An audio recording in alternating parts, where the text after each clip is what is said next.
여러분, 환영합니다. 자, 오늘 우리가 다룰 이야기, 지체하지 않고 바로 본론으로 깊이 들어가 보겠습니다. 오늘 우리가 해부해볼 이 해설의 주제는요, 2026년 현재 전 세계에서 동시다발적으로 펑펑 터지고 있는 거대한 사건들, 그리고 그 이면에 숨겨진 상호 연결된 변동성에 대한 것입니다. 여러분, 우리가 아침에 일어나서 스마트폰으로 뉴스를 볼 때로 한번 생각해 보세요. 중동에서 외교 관계가 끊어졌다더라. 워싱턴에서 새로운 경제 정책이 나왔다. 아시아 주식시장이 폭등했다. 혹은 실리콘밸리에서 엄청난 AI 기술이 개발됐다. 이런 뉴스들을 보면 마치 각기 다른 평행 우주에서 벌어지는 완전히 독립적이고 별개의 사건들처럼 보이기 마련입니다. 하지만 오늘 제가 이 시간을 통해 여러분께 아주 확실하게 보여드리고 싶은 것은요, 이 모든 파편적인 사건들이 사실은 보이지 않는 하나의 거대한 실로 아주 촘촘하게 엮여 있다는 사실입니다. 지구 반대편의 사막에서 내려진 지정학적 결정 하나가 어떻게 태평양을 건너 여러분의 주식 계좌를 뒤흔들고 나아가서 우리가 매일 접속하는 디지털 환경의 규칙까지 송두리째 바꿔버릴 수 있는지, 그 생생하고도 소름 돋는 글로벌 파급 효과의 한가운데로 여러분을 안내해드리겠습니다. 자, 집중해 주시고요. 본격적으로 시작해 보겠습니다. 이번 해설을 진행하는 내내 우리가 머릿속에 계속 띄워두고 스스로에게 던져야 할 핵심 질문이 바로 이것입니다.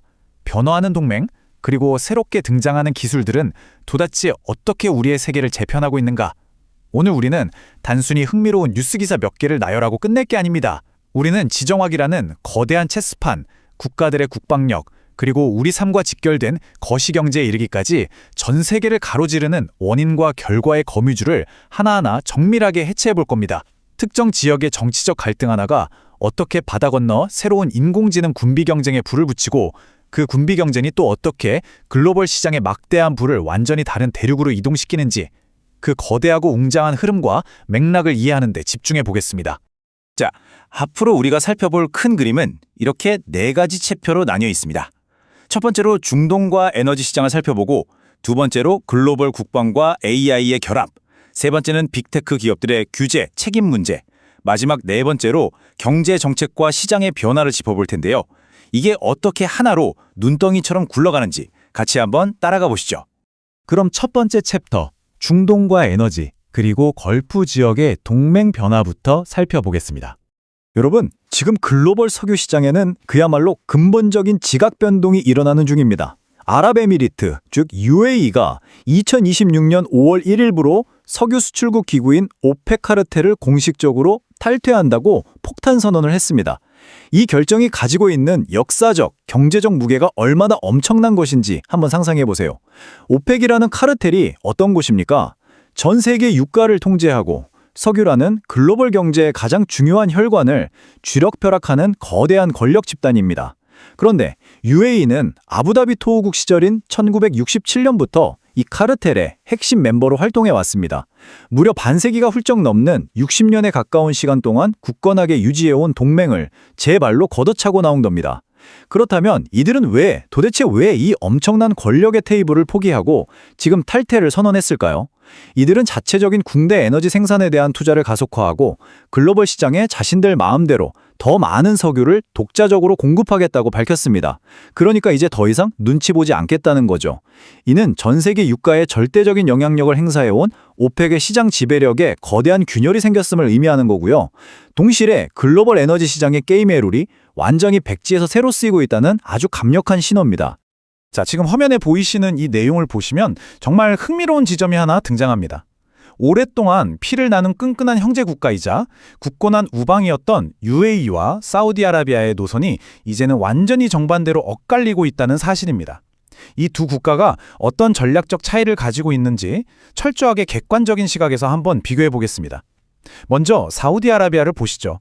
모함마드 빈 살만 왕세자의 아주 강력한 주도 아래 사우디는 지금 네옴시티 같은 공상과학 영화에나 나올 법한 초대형 미래 프로젝트를 진행 중입니다. 국가를 개방하고 천문학적인 규모의 외국인 투자를 유치하는데 국가의 명운을 걸고 있죠. 그런데 이 막대한 자금을 조달하려면 어떻게 해야 할까요? 당장 팔 수 있는 기름값을 최대한 비싸게 유지해야만 합니다. 그래서 오펙이라는 카르텔을 통해 어떻게든 석유 생산량을 제한하는 데 집중하고 있는 겁니다. 반면 UAE의 머릿속 셈법은 전혀 다릅니다. 이들 역시 포스트 오일 시대, 즉 석유 이후의 시대를 대비해 미래 산업에 막대한 투자를 해야 하는 건 마찬가지지만 생산을 줄여서 가격을 방어하기보다는 차라리 우리가 가진 석유를 맘대로 최대한 빨리 엄청나게 많이 팔아서 현금을 쓸어 담자는 독자적인 생존 전략을 택한 겁니다. 이로 인해 두 국가는 이제 단순한 외교 파트너가 아니라 수천억 달러 규모의 외국 투자 자본 유치와 홍해 인근의 지역 정치적 패권을 두고 그야말로 정면으로 치고받는 라이벌 관계가 되어버렸습니다. 이 두 국가가 분열해온 과정을 시간의 흐름에 따라 하나의 서사시처럼 쭉 되짚어 보겠습니다. 불과 10여 년 전인 2015년만 하더라도 두 국가는 예멘에서 이란이 지원하는 반군 세력에 맞서기 위해 굳건한 연합군을 결성했습니다. 같이 피를 흘리는 군사적 동맹의 가장 뜨거운 정점을 보여주었죠. 하지만 권력과 돈 앞에서는 영원한 친구가 없다고 했던가요? 시간이 흐르면서 두 나라의 이해관계가 조금씩 엇갈리기 시작하더니 급기야 2025년 12월에 엄청난 사건이 터집니다. 사우디아라비아가 UAE의 지원을 받는 세력으로 향하는 것으로 강하게 의심되는 무기 수송선에 폭격을 가해버린 겁니다. 어제의 혈맹이 오늘 서로를 향해 폭탄을 던지고 돌이킬 수 없는 원색적인 상호 비난으로 치달은 거죠. 군사적 동맹국에서 철저한 정치적 그리고 경제적 경쟁자로 돌아서게 된 이 극적인 배신의 역사. 이 관계의 붕괴가 결국 2020년 5월 세계 경제 전체를 뒤흔들어 놓은 UAE의 오펙 탈퇴라는 엄청난 경제적 결단으로까지 이어지게 된 것입니다. 자, 이번에는 중동의 또 다른 거대한 축, 이란으로 시선을 살짝 돌려보겠습니다. 골프 지역의 지정학적 불안정성은 앞서 말씀드린 두 나라에서만 끝나는 게 아닙니다. 월스트리트 저널의 보도에 따르면 이란과 미국 간의 민감한 협상이 완전히 교착 상태에 빠진 직후에 트럼프 대통령이 측근들에게 이란에 대한 대대적이고 장기적인 봉쇄 작전을 준비하라고 지시했다는 내용이 전해졌습니다. 여기서 우리는 정치적인 입장을 떠나서 이 하나의 사건이 만들어낸 경제적 연쇄작용의 엄청난 속도에 반드시 주목해야만 합니다. 여러분, 딱 3일 걸렸습니다. 물리적인 미사일이 발사된 것도 아니고 폭탄이 떨어진 것도 아닙니다. 그저 협상이 결렬되었다는 사실, 그리고 미국이 봉쇄를 준비하고 있다는 소문과 정치적 지시 하나가 전해졌을 뿐인데 불과 며칠 만에 이란의 통화 가치가 사상 최저치로 곤두박질치면서 경제가 패닉에 빠졌습니다. 이것이 바로 현대 거시경제가 가진 정말 무서운 점입니다. 강대국의 외교적 펜대놀림 한 번, 뉴스 기사 한 줄이 어떻게 한 국가의 경제를 실시간으로 무너뜨릴 수 있는지 보여주는 너무나도 완벽하고 압도적인 파급 효과의 사례라고 할 수 있죠. 자, 그럼 이 흐름을 타고 두 번째 챕터로 바로 넘어가 보겠습니다. 글로벌 국방과 AI, 새로운 군비 경쟁입니다. 방금 전까지 우리가 살펴본 중동 지역의 심각한 지정학적 불안정성, 그리고 말 한마디로 경제가 휘청이는 외교적 벼랑 끝 전술, 이런 것들이 과연 그 지역 안에만 얌전히 머물러 있을까요? 절대 아닙니다. 세계 각국은 지금 눈앞에서 실시간으로 펼쳐지는 다른 나라 경제의 붕괴와 굳건했던 동맹의 파기를 목격하면서 국가적 차원의 생존 본능을 극도로 발동시켰습니다. 그리고 이것은 너무나도 자연스럽게 전 세계적인 군사력 강화로 이어지고 있죠. 자, 화면에 보이시는 숫자 16에 주목해 주십시오. AP통신의 최근 보고서에 따르면 현재 유럽과 아시아 지역 주요 국가들의 군사비 지출이 걷잡을 수 없이 급증해서 무려 16년 만에 최고 수준을 기록했다고 합니다. 여러분, 16년 전이면 대략 2010년경입니다. 당시 글로벌 금융위기의 여파가 세상을 휩쓸고 중동에서는 테러와의 전쟁이 한창이던 매우 불안했던 시절이죠. 바로 그 시절 이후로 유례를 찾아볼 수 없는 수준의 천문학적인 자본이 다시금 국방 예산이라는 이름표를 달고 미친 듯이 쏟아져 나오고 있는 겁니다. 이건 단순히 예전처럼 탱크나 전투기를 몇 대 더 사는 수준의 이야기가 아닙니다. 다가올 미래의 극단적인 불확실성에 대비해서 전 세계가 거대한 불안감 속에 서둘러 무장을 강화하고 있다는 아주 명백하고 두려운 증거인 셈입니다. 그렇다면 여기서 질문이 하나 생깁니다. 그 천문학적인 자본들, 특히나 세상의 트렌드와 돈 냄새를 가장 예민하게 맡는 실리콘밸리의 벤처 자본들은 지금 이 상황에서 도대체 어디로 향하고 있을까요? 정답은 바로 인공지능, AI입니다. 최근 실리콘밸리의 유망한 스타트업인 코비 에드콕의 스카우트 AI라는 회사가 오직 전쟁용 모델을 훈련시키겠다는 목적 하나만으로 무려 1억 달러, 우리 돈으로 1,000억 원이 훌쩍 넘는 거액의 투자금을 유치했습니다. 여러분, 여기서 말하는 전쟁용 AI 모델이라는 게 대체 뭘까요? 이건 우리가 일상생활에서 신기해하며 쓰는 멋진 시를 써주거나 예쁜 그림을 그려주는 챗GPT 같은 귀여운 인공지능이 아닙니다. 수만 장의 군사 위성 사진을 단 0.1초 만에 분석해서 적의 은밀한 미사일 기지 위치를 정확히 짚어내고 수천 대의 자폭 드론 무리를 실시간으로 조종하며 적군의 보급로를 예측해 최적의 타격 지점을 선정해내는, 그야말로 피가 튀는 실전을 위한 전력적 살상지능을 말하는 겁니다. 이제 한 국가의 군사력은 얼마나 많은 철광과 화약을 가지고 있느냐가 아니라 민간 기술 기업이 개발한 고도화된 알고리즘의 수준에 의해 좌우되는 완전히 새로운 전쟁의 시대로 우리가 진입했다는 것을 뜻합니다. IT 전문 매체인 테크크런치 보도에서 발췌한 이 인용문을 한번 유심히 보시죠. 우리는 그들의 훈련소를 방문했다. 여러분, 이 짧은 한 문장이 시사하는 바가 정말 등골이 서늘할 정도입니다. 보통 우리가 AI 스타트업을 취재한다라고 하면 머릿속에 어떤 이미지가 떠오르시나요? 햇살이 들어오는 깔끔한 샌프란시스코의 유리창 너머 사무실이나 에어컨이 빵빵하게 나오는 거대한 서버실 같은 곳을 떠올리실 겁니다. 그런데 기자는 지금 훈련소, 부트캠프를 방문했다고 말합니다. 무슨 뜻일까요?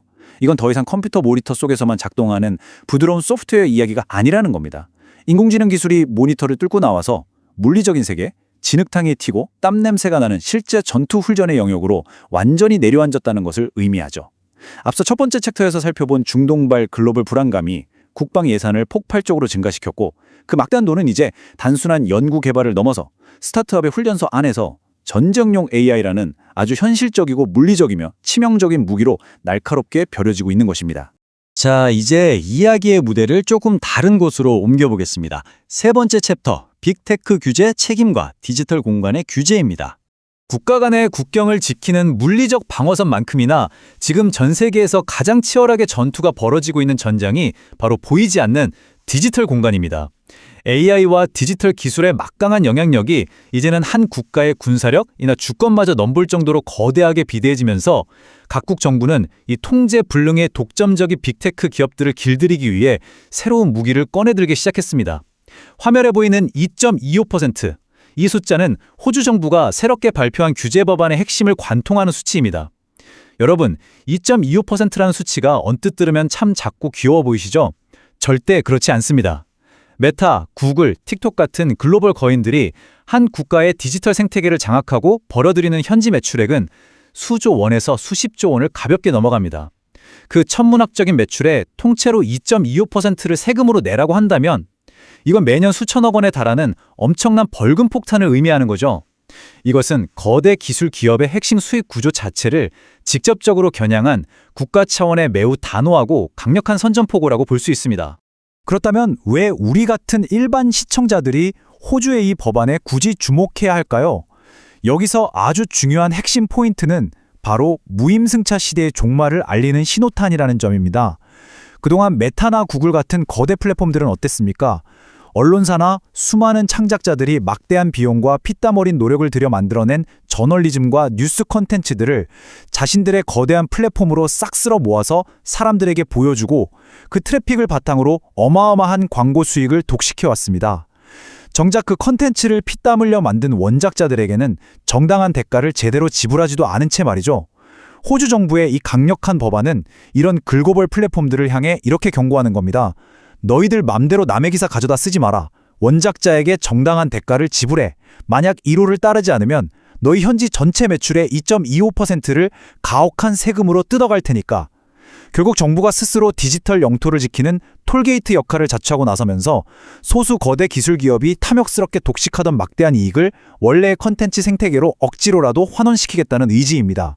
이건 호주만의 문제가 아니라 전 세계로 번져나갈 글로벌 규제 트렌드의 거대하고 중요한 시작점입니다. 이제 이 모든 퍼즐 조각들이 만나 폭발하는 마지막 네 번째 챕터입니다.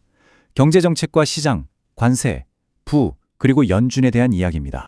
우리가 지금까지 쭉 살펴본 중동의 지정학적 위기, 실리콘밸리의 국방 AI 발전, 그리고 정부의 디지털 규제라는 이 거대한 시대적 변화들은 결국 종착지인 실물 경제, 즉 돈의 거대한 흐름으로 귀결됩니다. 현재 글로벌 경제의 성적표를 열어보면 아주 극명하게 대조되는 두 가지 부의 흐름이 공존하고 있는 것을 볼 수 있습니다.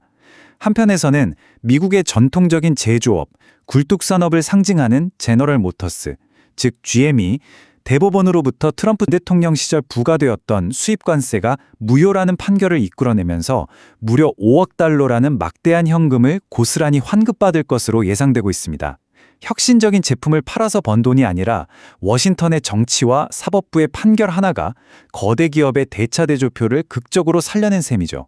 반면에 지구 반대편 아시아에서는 전혀 다른 차원의 혁신 바람을 타고 막대한 부가 문자 그대로 폭발하고 있습니다. 한국의 삼성일과 자산이 불과 1년, 단 1년 만에 2배로 수직 상승하면서 아시아 3위의 부호 자리로 단숨에 등극했습니다.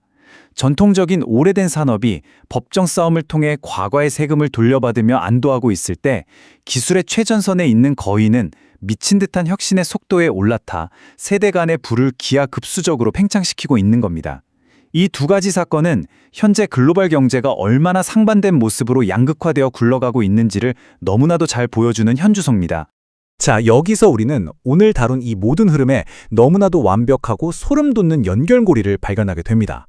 삼성일가의 부가 단 1년 만에 2배로 점프를 하고 한국의 주식시장 전체가 그 금융의 중심이라는 영국마저 제치고 글로벌 8위 규모로 도약한 진짜 이유, 그 근본적인 이유가 과연 무엇일까요?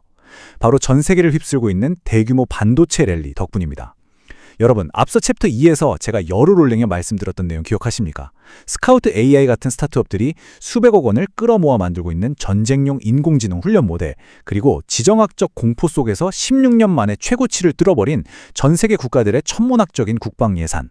그 수많은 첨단 군사 AI 알고리즘을 훈련시키고 수만 대의 드론을 동시에 통제하는 거대한 서버를 구동하려면 도대체 무엇이 필요할까요? 상상을 초월할 정도로 막대한 양의 최고급, 최첨단 마이크로칩이 미친 듯이 필요합니다. 전 세계가 생존을 위해 인공지능 무기와 방어 시스템에 돈을 마구 쏟아부을수록 아시아에 있는 반도체 공장들은 밤낮 없이 24시간 불을 밝히며 돌아가게 되고, 이것은 곧 아시아 기술 기업들 그리고 그 국가들의 폭발적인 부의 축적으로 다이렉트로 이어지는 겁니다. 중동에서 시작된 글로벌 위기가 꼬리를 물고 이어져 결국 아시아의 거대한 부의 재편을 만들어낸다는 것, 이보다 파급 효과를 더 명확히 보여주는 사례는 없을 겁니다. 하지만 이러한 드라마틱한 부의 창출과 화려한 기술의 발전 이면에는 이 모든 축제를 한순간에 잿더미로 만들어버릴 수 있는 거시경제의 거대한 불확실성이 시한폭탄처럼 조용히 째깍거리고 있습니다. 제롬 파월은 5월 15일 의장 임기 종료 후에도 미국 연방준비제도 이사회에 남을 것인가? 여러분, 미국 연준의 의장이라는 자리는 단순한 은행장이 아닙니다. 비유하자면 한치 앞도 안 보이는 짙은 폭풍우 속을 뚫고 날아가는 글로벌 경제라는 거대한 비행기의 메인 조종사와 같습니다. 중동에서는 수십 년대 석유 동맹이 깨져서 유가가 요동치고, 실리콘밸리에서는 AI 군비 경쟁이 불을 뿜으며 수십억 달러의 관세 판결이 오가는 이 극도로 민감하고 위태로운 시기에 전 세계 돈줄의 수도꼭지를 쥐고 있는 이 핵심 조종사가 5월 15일에 조종관을 확 놓아버리고 떠날지도 모른다는 불확실성. 누가 다음 조종관을 잡을지, 비행기가 어디로 향할지 아무도 모른다는 이 사실 자체가 앞으로 다가올 금융시장에 얼마나 엄청난 쓰나미를 일으킬지 한번 상상해 보시기 바랍니다. 자, 이제 오늘 해설의 결론입니다. 글로벌 파급 효과, 2020년이라는 거친 바다를 어떻게 항해할 것인가? 오늘 우리는 2026년이라는 그 어느 때보다 거칠고 변덕스러운 바다를 제대로 항해하기 위해서 전 세계에 파편처럼 흩어져 있던 복잡한 사건의 조각들을 모아 하나의 거대한 퍼즐로 맞춰보았습니다. 오늘 우리가 다룬 이 거대한 흐름을 3가지 스텝으로 아주 깔끔하게 정리해 보겠습니다. 잘 따라와 보세요. 첫째, 중동에서 벌어진 이란에 대한 외교적 봉쇄, 그리고 굳건했던 형제 국가들의 배신과 갈등이 촉발한 UAE의 역사적인 오펙 탈퇴가 글로벌 에너지 시장의 룰을 완전히 깨부쉈습니다. 둘째, 그로 인해 전 세계로 번져나간 지정학적 공포와 불안은 각국의 생존 본능을 극도로 자극했고, 결국 군사 예산을 16년 만에 최고치로 밀어올렸습니다. 그리고 그 천문학적인 돈은 즉각 실리콘밸리 훈련소의 실전용 AI 국방기술 개발로 폭포수처럼 흘러들어갔죠. 마지막 셋째, 이 무시무시한 AI 기술을 감당하기 위한 폭발적인 반도체 수요는 태평양을 건너 아시아의 주식시장을 띄우고 부의 지도를 완전히 다시 그렸습니다. 그리고 이 아슬아슬한 모든 과정이 바로 미국 중앙은행의 위태로운 정책이라는 그물망 위에서 줄타기 하듯 벌어지고 있다는 겁니다. 여러분, 이 거대한 원인과 결과의 연결성을 완전히 이해하셨다면 여러분은 이제 앞으로 쏟아질 수많은 뉴스들을 꿰뚫어 볼 수 있는 완전히 새롭고 강력한 렌즈를 하나 장착하신 거나 다름없습니다. 오늘 해설을 마무리하면서 여러분의 사고를 한 단계 더 확장시킬 마지막 질문을 하나 던지고자 합니다. 인공지능이 모니터를 벗어나 실제 전쟁의 패러다임을 잔혹하게 재편하고 있고, 영원할 것만 같았던 중동 석유 강국들의 끈끈한 동맹이 산산조각 났으며 법원의 종이 판결문 하나가 글로벌 자본의 거대한 흐름을 단숨에 바꿔버리는 이 숨막히는 역사의 변곡점 속에서 과연 이 상호 연결된 촘촘한 글로벌 경제 생태계에서 쓰러질 다음 도미노는 어디가 될까요? 오늘 저와 함께 나눈 이 방대한 데이터와 통찰들이 여러분 스스로 그 해답을 찾아나가는데 큰 도움이 되기를 진심으로 바랍니다. 긴 시간 동안 끝까지 집중해 주셔서 진심으로 감사합니다. 구독과 좋아요 감사합니다.